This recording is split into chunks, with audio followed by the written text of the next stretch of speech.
Olá, seja bem-vindo ao nosso canal. Meu nome é Sueli Moreira e hoje nós vamos falar a respeito de afetividade roubada, afetividade vampirizada. Porque tudo na nossa vida é relacionamento. A pedido dos pacientes, abrimos esse tema. Bom, como começa tudo isso? Ninguém cai no planeta azul ao acaso. Deus é muito sábio e nos manda para cá através da primeira instituição, que é a família. Um gameta masculino, feminino, papai e mamãe se conheceram, se namoraram e cá estamos. Então é lá no lar que nós aprendemos as primeiras relações afetivas, como manipulamos, não no sentido negativo, não necessariamente, mas como aprendemos essa questão de afeto. Quando é que tá com raiva? Quando é que tá amor? Quando é que é desprezo? Quando é que é fraternidade? Quando é que é carinho? Quando é que está bravo? Quando é que tá com vergonha? Quando é que tá com sentimento de fraternidade, de esperança? Quando está com respeito? Enfim, essa infinidade de sensações, sentimentos, emoções, nós aprendemos no convívio familiar. Sendo assim, como que nós aprendemos isso? Às vezes a gente escuta uns pais, ou irmãos, ou tios, avós falando no lar assim. Por exemplo, respeito. Menina, você está falando com seu pai. Respeito. Controle. Quando você chegar lá, assim que você chegar, você me liga. Barganha. Se você me der um beijinho, eu te dou um danoninho. Regras. Vamos à missa primeiro. Vamos à igreja primeiro. Depois eu te levo ao cinema. E é nesse emaranhado que nós vamos aprendendo o que é desprezo, negociação, paciência, espera, o carinho. É nesse contexto que vamos formando as nossas memórias. Os recursos que nós vamos utilizar amanhã. Agora, lembre-se que nós somos feitos do quê? De células, átomos, células, sim. E essas células têm uma memória, Só que acontece desde quando? Desde que estamos lá no ventre materno. Por quê? Porque essa mãe, ela se alimentou de tal forma, ela fez o pré-natal adequado ou não, ela tomou a vitamina correta ou não, ela falou com o bebê, o papai era carinhoso com a mamãe ou não. A compra do bercinho, das roupas, aquela atenção toda ou não, se essa mãe usava algum entorpecente ou de repente ela tinha um hábito de beber alguma coisa alcoólica ou fumava, enfim, toda essa trajetória vai sendo demarcada em uma memória, embora não é falada, mas lá na frente ela vai aparecer. E depois a primeira infância, a segunda infância, vai crescendo até que chega na adolescência e eclode uma série de pensamentos, sentimentos. Você fala, nossa, até ontem era uma criança, agora quer mudar o mundo. Por quê? Aprendizado do papai, mamãe ou de qualquer outro cuidador direto. E na adolescência eclode mostrando aquelas impressões que foram demarcadas do lado masculino, lado feminino, pai, mãe ou cuidador, e expressa exatamente esses comportamentos, esses sentimentos. Quando passa do limite, que nós temos problemas de relacionamento, não tá se dando bem com ninguém na escola, tá brigando aqui em casa direto, vamos levar para o psicólogo, faz o tratamento. E aí nós levantamos todo esse histórico desta vida desse indivíduo e verificamos o que aconteceu, tentamos reparar, tentamos fazer entender essa situação, o perdão, a compreensão, ressignificar toda essa vivência e então consegue ter bons relacionamentos fora ou dentro de casa, enfim, alinha-se. Mas esses casos são somente, acontece exatamente esse desenvolvimento produtivo à medida que a pessoa leva a terapia a sério. Não aqueles que param no meio do caminho, não fazem a lição de casa, não é sério, não é comprometido, porque senão funciona como antibiótico. Parou na metade, o que acontece? Bactéria se potencializa e aí tem mais problemas. Porque não consegue trabalhar, não consegue se organizar, não consegue entender e vai ficando assim e nada dá certo na vida. Mas hoje em especial, eu vou falar a respeito de relacionamentos abusivos. Relacionamentos onde há uma vampirização, onde são vampiros, tanto homens como mulheres. Que relacionamentos são esses? É um relacionamento em que só a pessoa se beneficia desse acontecimento.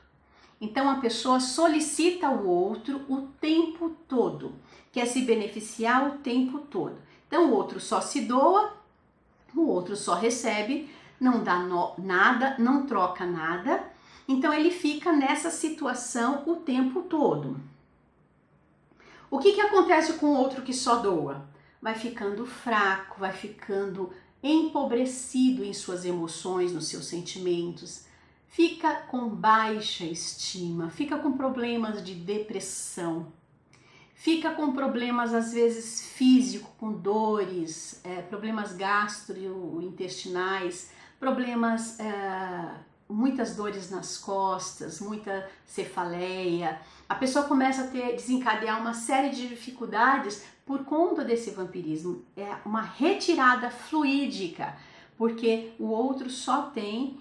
E é tão interessante que a pessoa que está numa relação abusiva, numa relação de vampirismo, ela se acha totalmente necessária para o outro, amada pelo outro, o outro quer muito, o outro deseja muito, é confundido muitas vezes com o ciúme, mas na verdade a pessoa não é ciúme, é possessão mesmo, porque tem controle o tempo todo dessa pessoa. Inclusive, uma das técnicas de relacionamentos em que há abuso, essa pessoa começa a cortar os vínculos afetivos que esse outro doador dá para ele.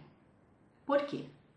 Então ele vai cortando assim: família, amigos, relações, amigos de trabalho, colegas, vizinhança, enfim, a pessoa começa a viver só para o outro. Exatamente para não abrir a cabeça, exatamente para não perceber. Só ele manipula. É um manipulador, é verdade. Por quê?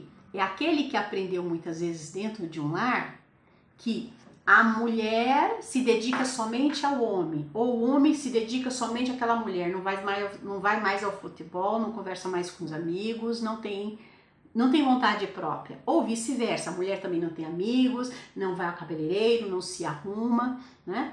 E é uma relação de simbiose muito complicada às vezes, relembrando aquele passado de uma mãe que vivia em extrema conexão, de superproteção, de muito cuidado, de muito controle, com aquele filho que não consegue se libertar. E vice-versa, isso tanto para homens quanto para mulheres, ok? E vai se repetindo assim porque acha que aquele tipo de relacionamento é o certo.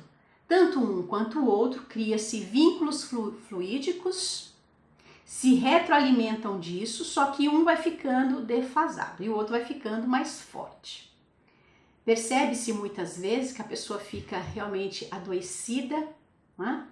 E essa pessoa muitas vezes ela fica até cadavérica, porque começa a perder fluido, não se alimenta direito, não consegue repor, não dorme direito, não se cuida.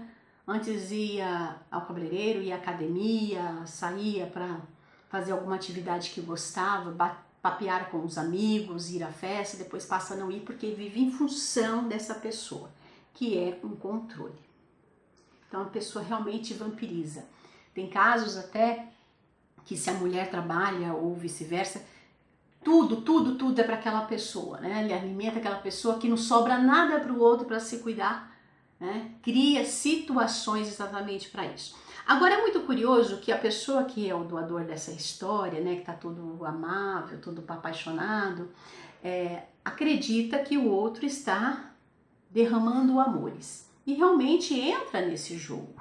Essa pessoa que é vampirizada por esse predador da psique, ela começa a ficar isolada, tem sintomas de depressão. E como há uma troca fluídica e o que leva em consideração é exatamente essa energia genésica, é essa energia criadora, essa energia basal, o que acontece? Essa pessoa tem uma tendência a ter doenças na região de ovários, os homens também, que testículos, isso é tanto um quanto o outro. Os ovários, trompas, problemas, doenças de DSTs diversas. Por quê? Não é troca de fluido? A gente não troca leucócitos. Os leucócitos, por exemplo, não são os glóbulos brancos que servem para a nossa imunidade? Então, só que essa pessoa, o vampirinho, ele tem uma tendência a ser portador dos soldados, dos vírus, dos bacilos, das bactérias, não é? E acaba contaminando a pessoa. Até porque são pessoas que eles querem tudo do jeito dele. Então, o que acontece? Essa pessoa tem que ser na hora dela, na vontade dela. Ela não se importa se o outro vai se contaminar. Então, é aquele que às vezes sai com uma, sai com outra, ou vice-versa também. E depois sai com a pessoa e contamina. Tá preocupado com o alto prazer. O outro não importa realmente. E aparentemente, você vai olhando, essa pessoa vai ficando bem, vai crescendo até financeiramente, vai tendo mais amigos, vai tendo aí um sucesso. E o outro vai se definhando, mas ele ainda acha que tá num relacionamento bacana, porque está cego. E ele vai doando aquela energia fluídica, genésica, ok? E corre todos esses riscos. E aí tem uma coisa muito interessante que eu quero falar com vocês, que é a respeito que Freud já tinha falado que esse tipo de pessoas tem uma coisa que a gente chama, que todos nós temos, uma instância psíquica chamada id. Id seria as nossas necessidades básicas, que todo mundo tem. Só que o id, quando está descontrolado, quando está fora de harmonia, ele quer tudo na hora dele, ele quer fazer do jeito dele. Então são pessoas assim. Chega no restaurante, tem uma fila de espera e ele quer ser atendido primeiro. É aquele que transa com todo mundo porque ele só quer prazer. É aquele que acha que carnaval não tem fim. É aquele que faz escândalo, tira a roupa porque ele quer. É aquele que controla o relacionamento afetivo. Bom, se você não fizer, então eu ameaço. Porque no primeiro momento, o que ele faz? Ele é tudo para a pessoa, então a pessoa acaba acreditando que realmente não precisa de mais ninguém nessa vida. E no segundo momento, quando não tem mais ninguém por perto, o que ele faz? Ele começa a ameaçar. Se você não fizer, é assim. E fica fazendo a pessoa acreditar que ela só depende dela. Se não tiver essa pessoa, esse vampirinho, essa pessoa não faz mais nada nessa vida, não vai conhecer mais ninguém, não tem amigos, não tem família, está sozinha. Então é uma simbiose bastante delicada. Então esse id está em descontrole, porque ele só vê o prazer dele. E essa pessoa vai adoecendo. Lógico que nós unimos ao outro através do quê? Através de afinidade.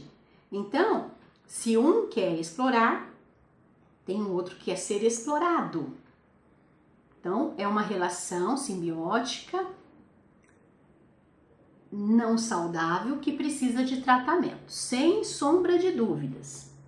E vejam bem, tem casos que muitas vezes essa pessoa, ou esse homem, essa mulher, se afasta por um tempo, por uns 6 meses, até uns 6 meses no máximo.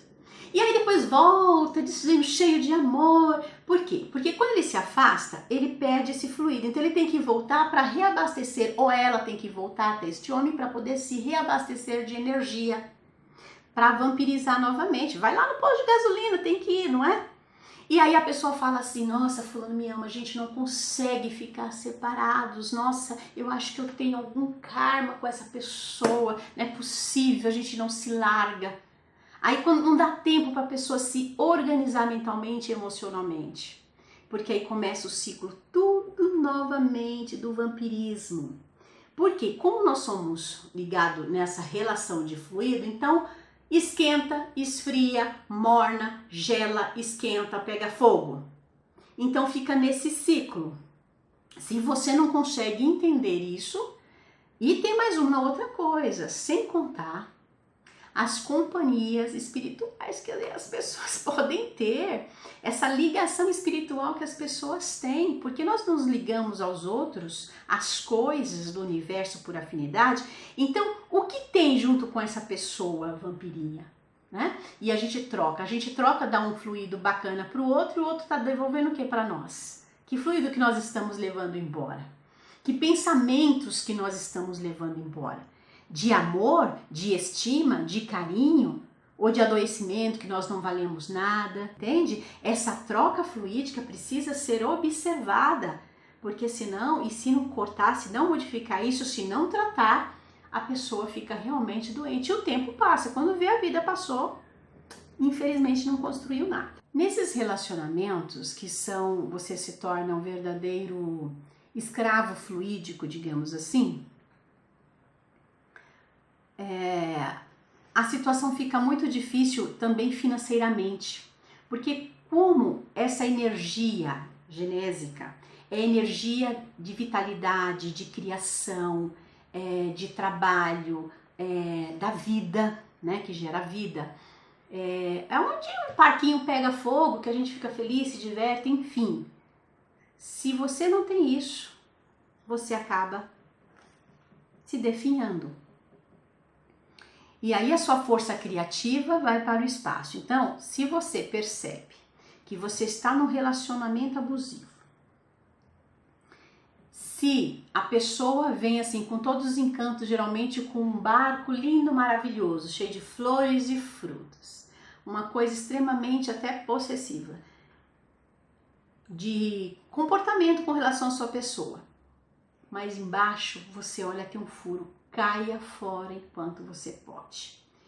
Sair desse tipo de relacionamento é muito complexo, porque na verdade a gente se emaranha com o outro. É um emaranhado fluídico mesmo, psíquico. Às vezes você está longe, está pensando na pessoa e a pessoa está se alimentando daquele fluido, daquela vibração que você está mandando o tempo todo, de amor, de carinho, de fraternidade, e o outro não está nem aí para você.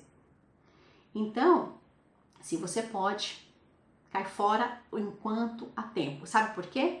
Esse tipo de relacionamento é palco de muita dor, muito crime, muitos sofrimentos, muitos suicídios, diretos e indiretos.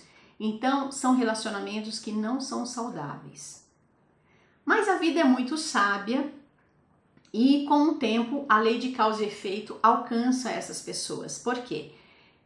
O universo é muito sábio e essa pessoa precisa ter oportunidade também do aprendizado. Então, em algum momento, essa lei retorna para elas tudo aquilo que elas não deram.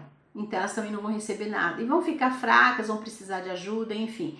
E aí tem a opção do livre-arbítrio de fazer algo melhor. Até porque todos nós viemos aqui com uma tarefa definida e essa tarefa ela depende de relacionamentos uns com os outros.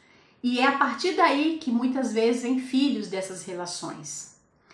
E é importante que essas pessoas se curem dessa afetividade adoecida, porque elas vão criar outros seres que, dependendo dessa convivência, vão ter essa dificuldade em série, vão reproduzir exatamente assim, achando que ser homem, ter um relacionamento tem que bater na mulher, a mulher não pode trabalhar, o homem não pode ter amigos, o homem não pode saber tal coisa, ela tem que ter o controle, por exemplo, do celular o tempo todo, tem que ter o controle do dinheiro o tempo todo, que roupa que vai vestir, que festa que vão, com quem pode conversar.